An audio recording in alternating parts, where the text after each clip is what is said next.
name of the book again? The name of the book is Void Mind. It says 2 Dhamma lectures presented on the 10th and the 17th of July, 1982 at Wat Suan Mok. That was about a year before I got there. Okay. And this is what Bhikkhu Buddhadasa talks about void mind. Now listen to what he's saying here, especially in the sense that it's so different from what most meditators would think of as something about void mind. Okay. Now we will take a look at the void mind or free mind, something much misunderstood, even though it's an important matter, the heart, in fact, of the Buddhist religion. I'm sure here that Bhikkhu Dhammarato is translating the word Buddhadasa into the word Buddhist religion. And I can understand why he would say that. But I make a distinction between the actual Dhamma and the Buddhist religion. And this, in fact, is part of that. So I'll mention that when I use the word Buddhist religion, I'm actually snickering and putting down a group of idiots. But when Bhikkhu Buddhadasa says the Buddhist religion, he's talking about, yeah, that group is there. And then there's also the noble view, and they are also included in this word of Buddhist religion. Okay. So in that regard, it's at the heart of the Buddhist religion is this quality of void mind. There are those who misunderstand the void mind concept, those in opposition to it, those who make a joke of it, those who criticize it, those who slander and say unpleasant things, those who pretend that it's something bad, and so on. There are some ways that the mind can't be void, that there must be some thinking. Okay, that's what they believe. That if the mind is void, then there won't be any thought, so that the body will be like a piece of wood incapable of doing anything. Well, actually, I have seen people sit in meditation to the point that they've gotten themselves like that. Okay. And I guess in that sense, they're in a different kind of void mind. We say, however, that all activities should be done with a void mind. But some people don't understand that. There are even those who claim that if the mind is void of me and mine, then there is no one to be responsible for anything. No one will try to do anything, to develop anything, and that we should somehow be imperfect as people because of this thing, void mind. Some say that if the mind is void, then there won't be any patriotic feelings and no regard for religion, even for their own family. There are those who charge that void mind isn't a Buddhist principle at all. Instead, they say it is something made up by the speaker to fool people. Okay. Actually, I can understand that position, and in English, in America, we'd call that being empty-headed. Okay, so, but Bhikkhu Buddhadasa is pointing at something different than empty-headed. So we see how this concept is misunderstood, even though it's very important, because people need to be aware that if the mind isn't sometimes void, then the results can be terminal. People survive because the mind is void from time to time, so they can rest and relax. If the mind is troubled and depressed by the feelings connected with the me and mind, then madness is a possibility, or some nervous disease. In fact, people can kill themselves because they can't and won't relax. If the mind can't stop and can't relax at all, then there would even be death. This is something we need to know, that we can survive in a reasonably sane manner because the mind naturally experiences voidness from time to time. And at such times there is physical relaxation and contentment, and the mind is best able to think and to function. Now, I would say that generally that's generally a short period of time. Like when the guy first comes home and sits down for 1, 2, 5 seconds, he's been void mind before he yells at his wife. There's an Archie Bunker in everyone.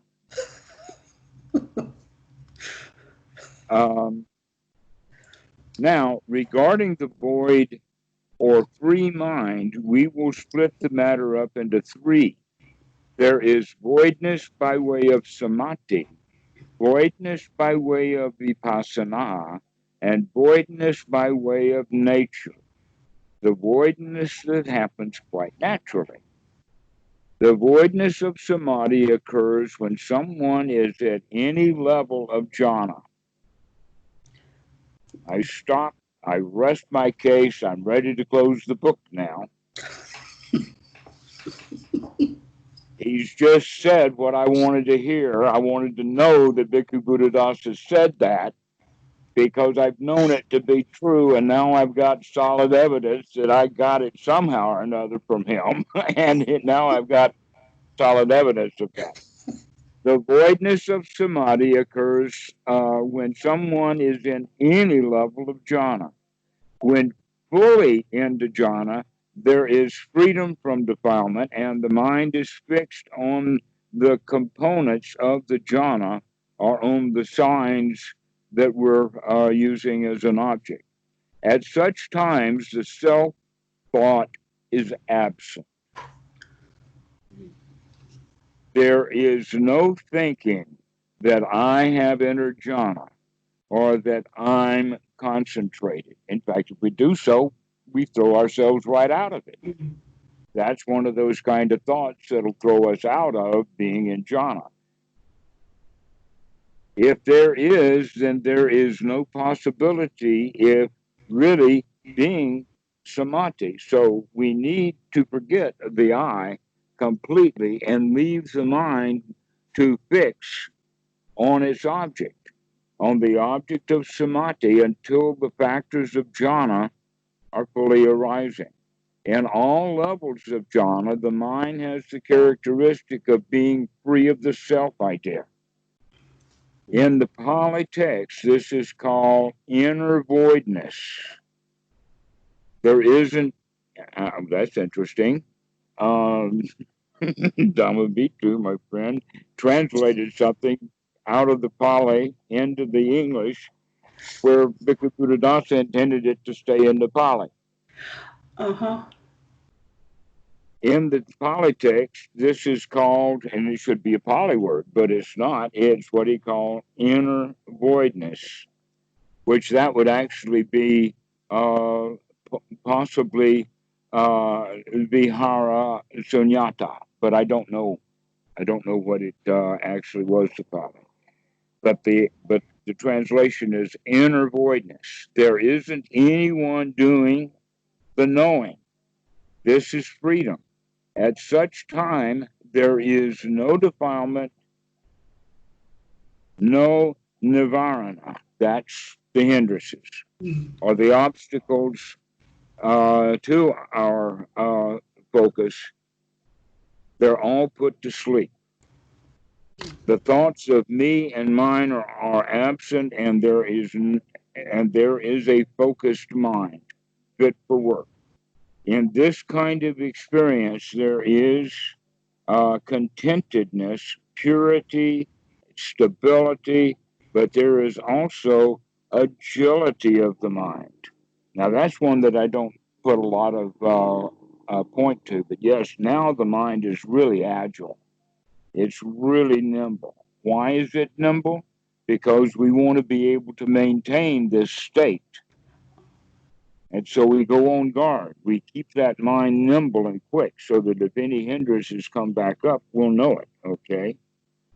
There is and the Pali word for that is kamanita.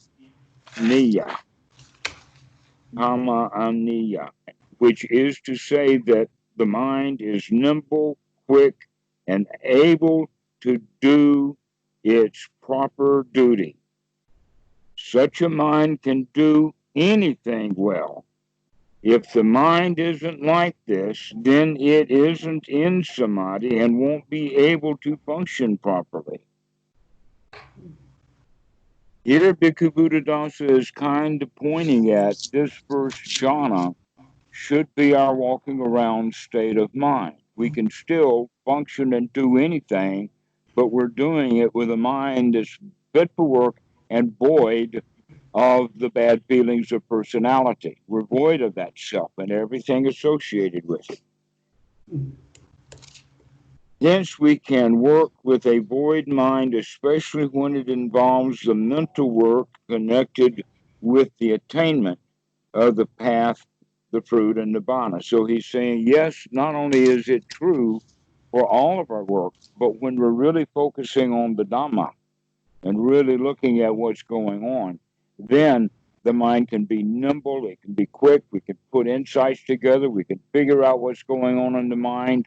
That's the kind of that, and that, so we want to have the mind in that state or fit for work, because the mind is actually quite a brilliantly subtle thing. So they say there are more connections in the human brain than there are in all of the stars in all of the galaxies.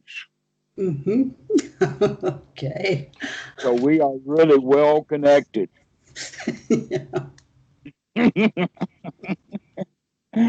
And that we can get that mind focused in a way so that it's quite agile. Mm-hmm. And so we can see things quickly. Yeah. It is said that if the mind is not void and not free, then it is not in samadhi. But if it is in samadhi, then that is freedom itself. This is the mind made void by way of samadhi. Now, voidness arises through the practice of vipassana. That is, though the clear seeing into the Dhamma, into the things the way they really are. This is about investigating anything to see it as it actually is, to complete the world, to contemplate the world, for instance, and see it as void as any meaning of self. And the text have, that's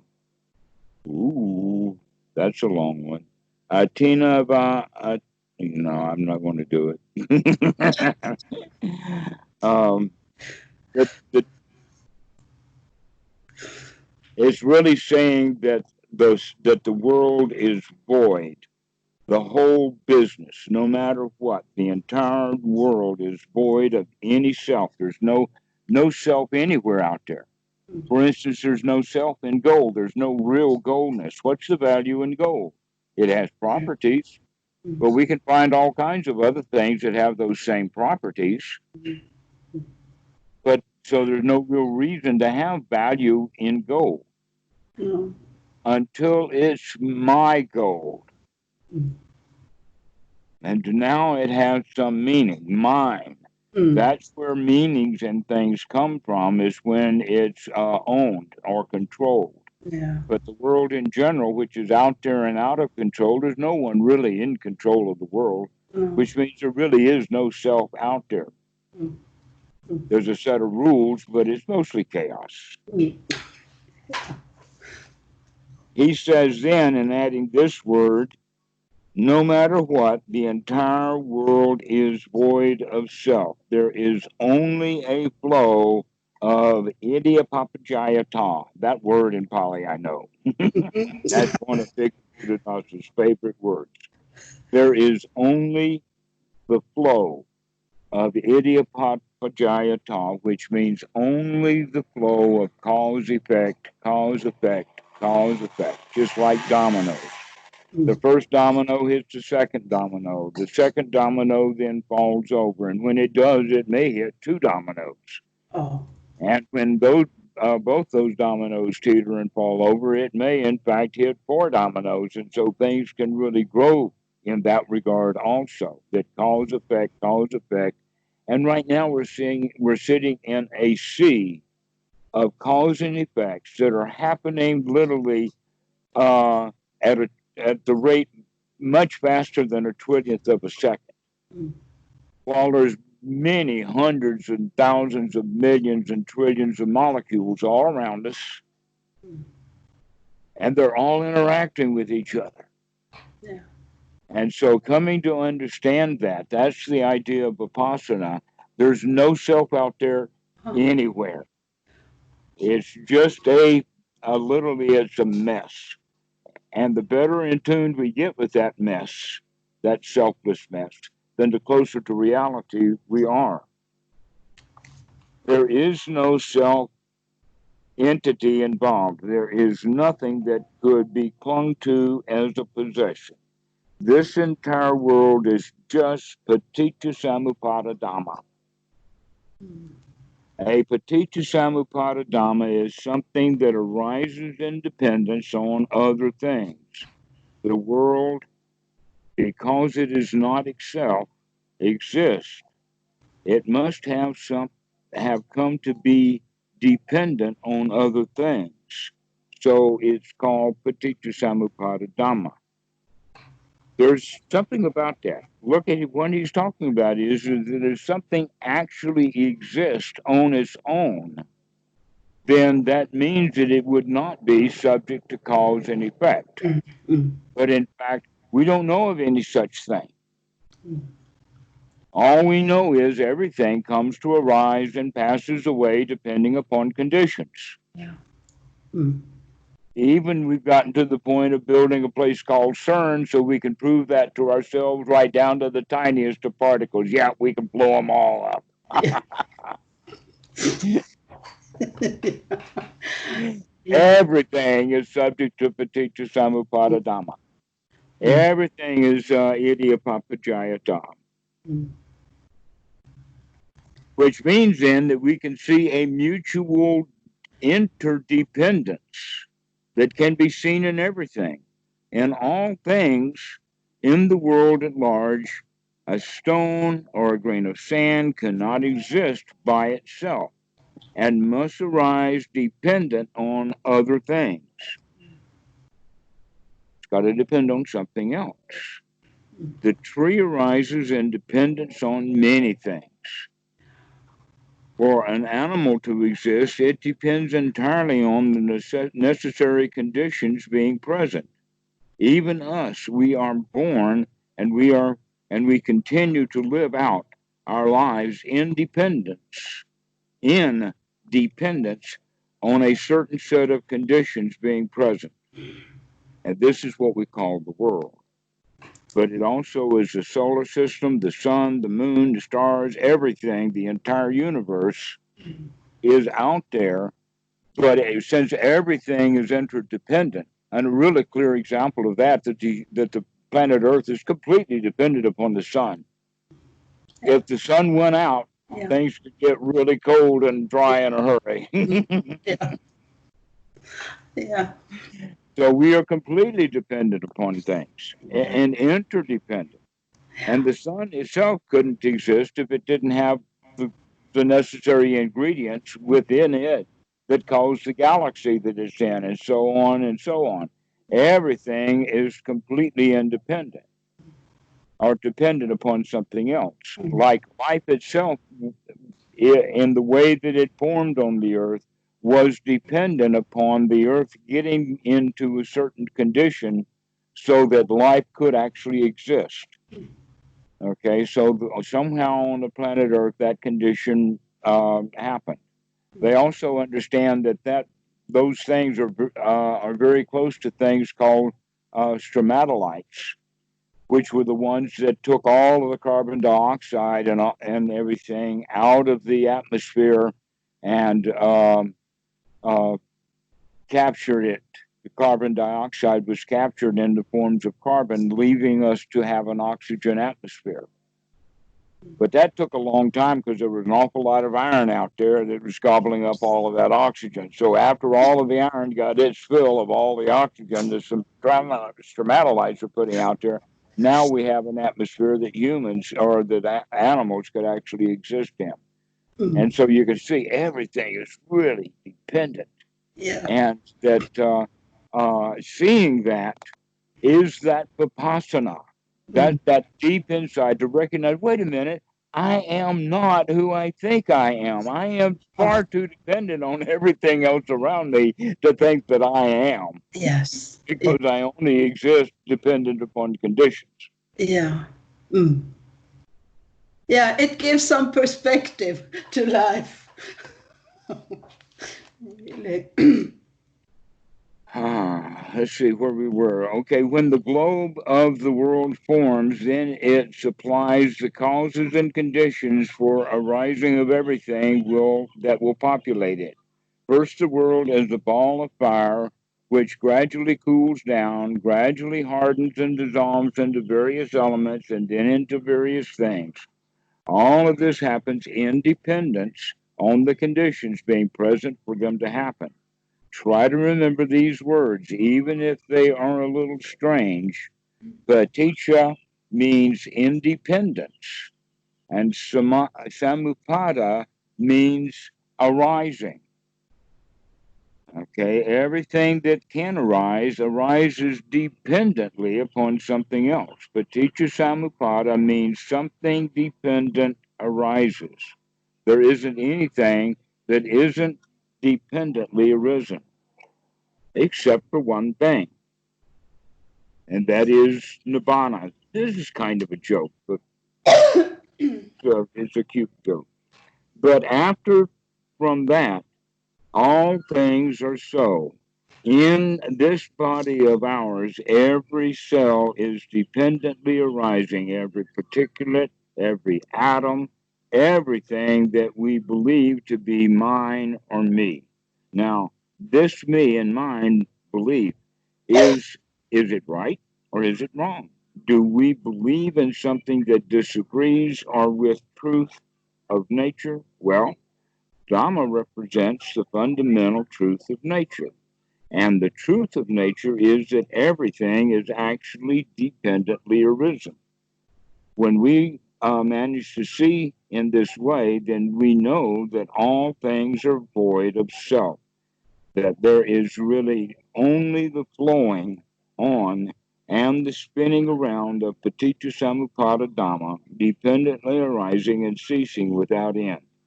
If we see this, then we see voidness by way of vipassana.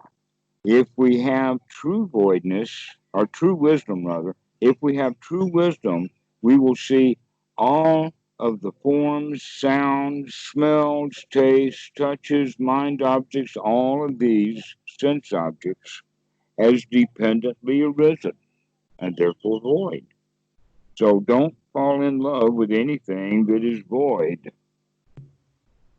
Don't fall for the beautiful forms, the sweet sounds, the fragrant odors, the delicious tastes, the soft touches, and the sort of feelings that delight the mind, knowing that the sense organs, the eyes, the ear, the nose, tongue, body, and mind, are being void also. Everything is void. In reality, the I isn't self existent. It doesn't have a self. It's basically the natural element, which they in Pali call the rupa dhatu, the material element, which forms the eyeball, the nerves, the eyes, and everything to do with the organ of sight.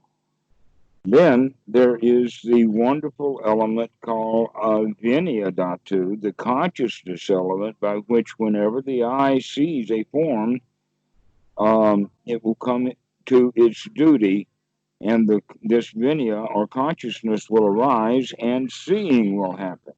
This is the way it is according to nature. There isn't a self who sees. There is just the seeing taking place according to the basic natural principle. Because there is I which is complete, and there is eternal sense object, a visible object to meet the eye, then the consciousness element will come and do its duty at the eye, and the eye will see a form. The particulars of that then go to the mind to be processed. The mind, however, isn't a self either.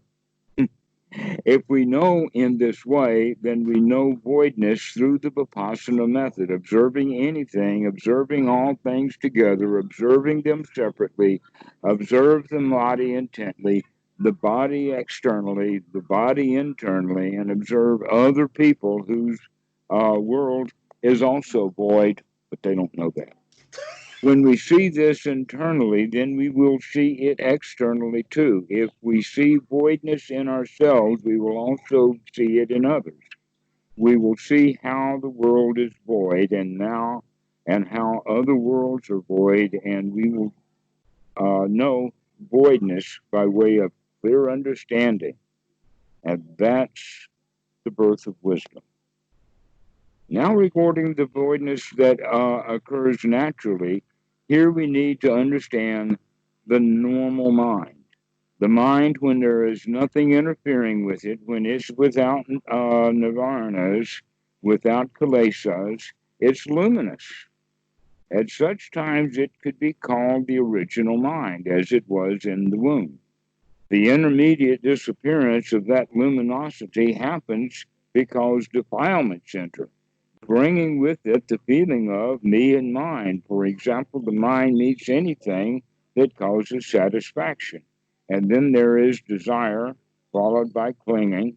Actually, I don't agree with Bhikkhu Dhammarato here using the word satisfaction. I think that, in fact, he means to mean the feeling of I like it.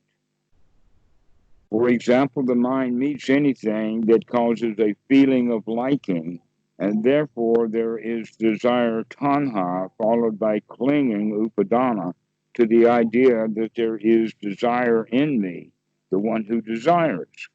In this way, that the self sensorizes, that there comes to be a me who desires who to get or how to get something so that it can be mine, me and mine, and really vain and it's nonsensical, but that's not in our understanding. There isn't anyone who could allow or could really accept that the me and mine aren't realities, because they are the most powerful things in the mind. It's what gives us our personality. But observe how terrible the arising of the me and mine is, and recognize that they aren't permanencies. Knowing that they come and go, that they arise intermittently, and know that if they don't arise, then the mind is in its original luminous state, naturally void state, and without us having had to do anything at all. If there isn't any reason for the mind to lose its luminosity, then it will be in its original state quite naturally. This is the naturally void mind. Now, what Bhikkhu Buddhadasa is pointing out here, I think, flies in the face of the way that most meditators tend to think things, that their mind is constantly in hindrances, constantly in junk thoughts. But in fact, we can apply the mind. If we didn't apply the mind, at least have a void mind a little bit, we couldn't drive a car. And you know that some people can get in the car and they are so strung out or upset, they can't drive. Yeah. So that happens too. Yes. Sometimes we can't drive when the mind is not void, when it's hung up with things. Okay. Let me check something here. Well, he's going to go on and on with this talk. This is nowhere near over. Okay. And we're 30 minutes into it. So, do you want to read on? Because I've read to you what I wanted to Yeah, say. that's, yeah, okay. I Okay, see. so we can discuss that. Do you have any questions about it? Not really. It's just very nice to hear. It's really, it feels like this great freedom coming. Yeah, I think this is what I've started to realize in my own experience. I've kind of read about it before, but now I can really, I really know it. I see it. Okay. Yeah. I did mention that Bhikkhu Buddhadasa told a little joke, and that Mhm. was when he said the only thing that is not conditioned is nibbana. Yeah. Yeah. And the reason that he said that, and the reason that it's a joke, is because, yes, nibbana arises when the conditions go away. Mm. Okay, so it Oh, becomes unconditioned like that. An example of that, in fact, the original way that the word was used was in two ways. One was in animal training. When a wild dog, when the wildness is taken out of him, then he's nibbana. Another way is when the food is being cooked, it's hot. And it's not edible very well when it's really hot. It needs to cool off. It needs to nibbana. Okay. So we can say then that the food is nibbana because it's had the thing that was keeping it hot was the fire. Now that that condition is removed, the food is naturally going to cool. yeah. But that's 2,500-year-old thinking because Mm. we know, oh no, I can take that food out of that heat and keep it hot by putting it into a certain device that's well insulated. Mm. Okay. Okay. Yeah. And so the actual reality is that Nibbana is not absolutely magically unconditioned, but Mm. it does mean that when we take the conditioning of Mm. the mind away, then the mind is in fact void, and Nibbana is there. Yeah. Okay. Okay, Mm-hmm. Yeah. and that this is really great to understand that we have these little Nibbana moments, that we are capable of going into void mind. But Mm. guess what? It happens and people don't know it. They don't recognize it. Mm. Yes. That's what I've realized from your teaching, that I wouldn't have known anything about this otherwise, because I may have read it in books, but I didn't get it like this before. I Mm-hmm. knew before, when I was reading your what you wrote in different places. I kind of got it somehow. I knew there was something into that and in there, but it really didn't apply to myself in the way it's doing now. Now I know it, so to speak. Yeah. Great. Yeah. Um, Part for me of that knowing something Mhm. is also the knowing of where did that come from? Was that something that I realized on my own? Was it something that I'd heard someplace else and added it in? Did I get that from the Buddha out of the sutta? Did I get it from Bhikkhu Buddhadasa? Yeah. And so that's why I like to read the stuff, because Yeah. like this one, it was a sutta that, or it was a talk that was given before I arrived and had stayed in Thai language until just the past couple of years when Dhammarato has written it. And Yeah. yet I know everything that's in the book almost line by line.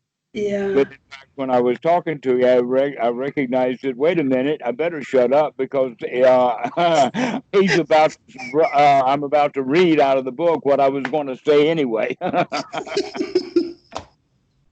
Yeah. And that's a feeling of knowing that I know that I've got this Ah, because it feels right in my own experience. It fits in with what I learned a long time ago from Bhikkhu Buddhadasa. And ta-da! Now I've got the solid proof right in the hand.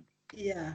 Okay. Especially the part because there's something that can be connected together, and he might, in fact, later connect it together, and that is the connection between the Vipassana understanding and the Samadhi understanding, because in fact, they are the same. At that point in time, when you're looking deeply and seeing clearly, the mind is collected. It's in that void state also. Yeah. And so you almost can't even have decent insights unless you're in some kind of jhana. Momentarily, at least enough to have that insight. Yeah. It's like I'm actually also reading this Heartwood of the Bodhi tree is, Yes. but yeah, and I read it before, and it was like this. I knew there was something in there I didn't really get, but now when I'm reading it, it makes it's like, yes, this is, I know what it's about now. So Great. that's Well, one thing about the heartwood of the Bo tree, and this is true about a lot of the books of Bhikkhu Buddhadasa, and that is that he spoke very low class Thai language. He spoke the language of the street and sometimes the language of the mob. I mean, he spoke low class language. The Western translators, when they translate this, they struggle with it because we're trying to write a book here, folks. Okay. So they raise sometimes the level of the language, and sometimes they raise it too high. Okay. And so it sounds, and the heartwood of the Bo tree appears and feels when you're reading it like this is really high class intellectual stuff. Yes. Yeah. But it's not. You can strip that high class intellectual stuff right out of there. And guys know this is really gut level stuff. I think this is so important to know. I didn't know this before. So this is crucial for me to get this understanding. I wouldn't get it otherwise. So, Well, this is the value of the lingering culture of the Westerners who know Bhikkhu Buddhadasa, who listen to his old talks, who have been around and seen him. Not just one author doing one book and another author doing another book. No, we're trying to put all of this kind of stuff together, and that's one of the criticisms of that one. I think, in fact, it was written. I'm not sure, but this is one of them. I think it was done by Donald Schwerer at Swarthmore University, a Harvard dude, if you know what I mean. Okay, I can guess. And so, and he writes a lot of very high class documents. Yeah. And he's mostly interested in the history. He's actually quite up on all of the political stuff that's been happening in Thailand and how Bhikkhu Buddhadasa was in and out of that. Sort of like how to say it. Oh, there's a movie that's called Forrest Gump. Yeah. And in that movie, he winds up being even in scenes with President Nixon and Johnson and all that kind of stuff. They kind of slide him into the back of it. Well, Bhikkhu Buddhadasa was somehow really like that within the Thai political system for about a 50-year period. Okay. Longer than 50 years, right up until the time he died. One of the things that's really humorous that I like about Bhikkhu Buddhadasa is the story that the king of Thailand himself offered to have a helicopter to come to Wat Suan Mok, find a place to land, and take Bhikkhu Buddhadasa back to one of the best hospitals in Bangkok. That was the plan. And Bhikkhu Buddhadasa turned the king down. No, thank you. I'll die here. Thank you very much. Okay. So, like I say, he was a bit political right up until the very end of it all. Yeah, that's So, cool. so in that regard, it was easily, 50 years, Mm. 60, at least 60 years. He was in politics. So, um, and admirably so, because he's actually helped transform Thailand in several ways. One is taking a lot of the magic out, and another one was in unifying the Sangha. Mm-hmm.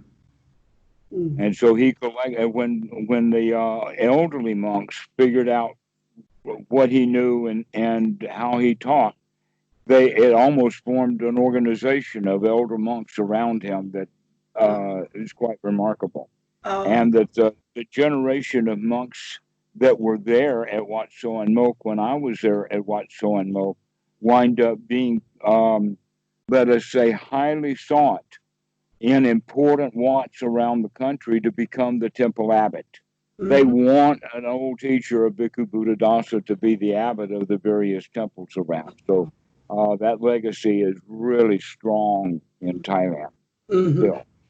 Oh, Even though the kids nowadays, when you say Bhikkhu Buddhadasa, they don't know anything about a Bhikkhu Buddhadasa because he's been oh, dead for 30 years. And so oh, it's out of their culture. yeah. But but he still affects Thai culture in a Mm. really, really deep way. Because Okay. so many of us have gotten such wonderful benefit out of what Yeah. he's taught. Yeah. Yeah. Mm. And Yeah. so we pass that on with joy. Mm. Yeah. Oh. So in this regard, the way that we're practicing Anapanasati is that since we're coming so close to first jhana anyway, why not go ahead and go for first jhana, get the mind really fit for work, so then our vipassana is really solid first class Mm. vipassana. Mm. And Yeah. that also fits with the suttas that if you don't have both, do both. If you have one, do the other.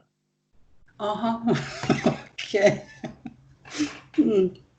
And so it's kind of a two-step operation anyway, but the way that Bhikkhu Buddhadasa described it is precisely correct because people can get really deep insights into the crap of this world Yeah. without being in first jhana at all. Mm.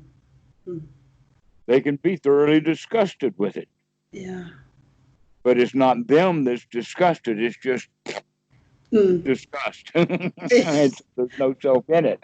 And so this is quite possible when we do a bit of combination, so that we really do get the mind fit for work. Mm. Then we can see that point that I was mentioning that I would change the way the wording was because Dhammarato was actually doing Paticca Samuppada right there in a sequence Mm. of Vedana, um, Tanha, Upadana. Mm. And the first one he translated as satisfaction, but that's not. It's not satisfaction because satisfaction does not lead to greed. Mm. Satisfaction leads to satisfaction. Mm. So we have to really look at what's going on in the actual suttas there and just recognize. In fact, I might even point that out to him that he might want to find a way of. Once the book's out on the press, it's hard to bring Yeah. it back, change a word. Yes. Yeah. But it actually is the feeling of liking. I Yeah. like it, Yeah. but I Yeah. don't have to want it. I can like it, and that's it. Mm. This is also a very important thing to know. Yeah. Because I think I've been throwing everything out somehow. I used to do that a lot before. I just and also the joy went out and everything just went out because I knew it was if I had it. I at that time I kind of thought it was going to go away anyway, so better not to have it and lose it. Didn't Shakespeare tell you it's better to have loved and lost than never Yeah, to have loved at all? yeah, but I didn't know But what that. Shakespeare didn't read Sutra number 87, did he? Yeah, but Which is the one that says grief comes from those who are dear. So you're saying, oh, I don't want the joy to become dear to me, yeah, therefore I'm going to throw it out before I like it. yeah, Yeah. kind of. And also, I think I never knew what love was at all. I So don't either. I really, really have to take 5 or 10 minutes to talk about the word love before I'll let a yeah, student use it. yeah, I'm not a big fan of the word love, but no, somewhere in there they'll come up with a definition that we can use other words mm, rather than love to describe. mm, And so because there are good ways to define the word love, but almost always it's the way that it's defined and used is not particularly a good idea. yeah, yeah. The One of word, my favorites is, "Don't you just love her dress?" yeah, yeah, yeah. I never understood those things at all. Or uh, "I love you. Won't you marry me?" Yeah, What? That's like saying, "I want to own you, but I don't want to pay a dowry." exactly. Yeah, Other than an emotional dowry. yeah, But it really has much of the word love has to do with ownership and control, and um, very little to do with the kind of love that would, let us say, require self sacrifice, mm, um, except that when we add wisdom to the mix, generally we can figure out a way for things to work out without anybody getting sacrificed. mm, Let's use our noggins here. Let's figure out what's going on, mm-hmm. which Yeah, is back to that series that I was mentioning about on television, the noble gunslinger, the one who does not want to use the gun. He wants to figure out a wise way to get these people out of their yeah, um, yeah, uh, uh, and get them to stop fighting with each mm, other, basically, and get yeah, along. So this is basically what we would look like. So we don't have to think about it as I love her enough to sacrifice myself for her, no, because that's a it's a blindness in there. yeah, Rather than figuring out we can work this out, we yeah, can figure out a way to get this solved. mm, So anyway, that's the word love. And generally, the word love then has to do with upadana or tanha, is a clinging kind of love mm, rather than an altruistic kind of love yeah, or a compassionate kind of love. yeah, And hopefully that wisdom machine was working long before any danger actually arose. yeah. If I the think, wisdom is there, then we can prevent conflicts from even forming. yeah, I think, can't people also give uh, to get things? Many people, uh, I think, Are you talking about sweetening the pot? what is that? I don't know what that Okay, is. that's an old gambling thing. Never mind. Uh, Um, what we're talking about? Okay, another one would be priming the pump. I'm from Sweden, you know. I Yeah, but Sweden has a vodka pump, and you have to take some water and you have to pour it into the pump to get it to go, and then more water will come out of it. okay,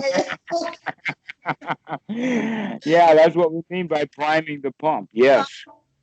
Okay. Especially if the pump is a joy pump, mm, so that you prime it with joy and you keep pumping it and priming it with joy, and soon you've got joy. yeah. Yeah. Yes, joy is a wonderful gift to give, Mm, and in fact, um, it was a lesson that I remember learning when I was in North Carolina as a monk. So I'd been a monk for a while, and that what I learned was this relationship between generosity and gratitude. mm-hmm, That they seem to be a team that works together. mm, So that if a gift is given, but it is not received in gratitude, then no one gets any benefit. yeah. Okay, an Mm, example of that would be you send a big check to the Red Cross, and some secretary opens it, sees the check, puts it in the bank, and goes and opens the next piece of mail.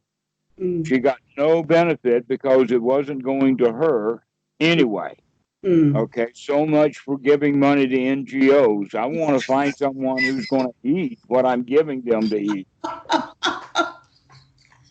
I want to find a way of being generous so that the people who are Yeah. getting my generosity will get the benefit of my generosity right then and there. Mm, And that's the lesson that I learned that is very Buddhist. mm, So um, there is some consternation about how much, let us say, how big a thank you a monk should give to someone putting something in his bowl. And uh, the answer is it's got to be a middle path. That if you gush with the thanks, then that robs them of whatever future merit that they're making. And so monks in Thailand are taught not to say thank you, but to take it and receive it quietly. okay. Okay. Uh, However, the way that it's received can point out whether the monk, when he's receiving that, uh, he approves of it, he likes it, he accepts it, he acknowledges that this is a gift, and that he's showing gratitude in a subtle way. Okay. Okay, so becoming grateful for what people do for you. But now that I've gotten up to the place that I am now, I really like to show gratitude when people help. Mm, mm, It really is part of the transaction, so mm, that people feel really good when one person helps another. It really is very much like one hand washing the other, mm. and that's the real benefit. The real benefit is the connection and the joy and the friendship that arises out of the gift being well given and well received. And Mm-hmm. it has to have both components, Yeah. which means that the gift giver has a responsibility to give something that will be well received. My Yeah. favorite example is Granny goes over to her daughter and little Billy's house and gives him a Christmas present on Christmas. And he opens it up and it's a pair of socks. And he looks at her and he looks at the socks and he puts it down and he goes back over somewhere. And Mom says, "Aren't you going to say thank you to Granny?" And so he gives a begrudging thank you. Okay. Now, if Granny knows what I know, she's going to go to Mom and says, "What is Billy really like? What would be a really big surprise for him? Something that he's not expecting, or maybe he wants and doesn't expect you to give it to him. Mm, What can we do together to really surprise the kid and make him feel good?" mm. Okay. And then, to the dad's great surprise, in comes Granny with a pony. Yeah.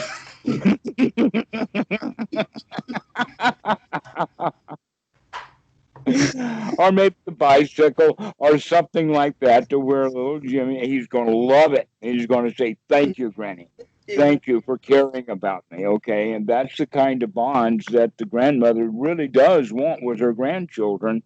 And yet, when Christmas has become a ceremonial obligation, then they often miss the very time when gift giving is most valuable. Mm, mm. And we feel obligated to give the gift, and because of that obligation, the whole point of gift giving is lost. Yeah. Yeah. Mm. Yeah. Those things can be complicated. until you use your wisdom eye, until you begin to look at what's going on. When we wake up, we can say, aha, I see that. But for your average person, you're right. Things look really complicated. Yeah. Mm. So that's the point about generosity. But if you think about it, that's back to giving with a void mind. Mm. Mm. Because it's void of I, me, or mine. Yeah. And it is genuinely giving something that then is going to be well received. Yeah. And so it takes that kind of wisdom to recognize, oh, if I'm going to give a gift, let's make it something worth giving and worth receiving. Yeah. Mm. Yeah. Because Buddhism is all about generosity. So Mm. I look for really, really beautiful big gifts that I could give people, like the Dhamma. Yeah. Yeah. Yeah. That's what they say. The Dhamma is the very, very best gift that can be given. Yeah. Yeah. And look how well it's received. Yeah. That's what makes it worth giving, is the fact that it's really well received. Mm. Yeah.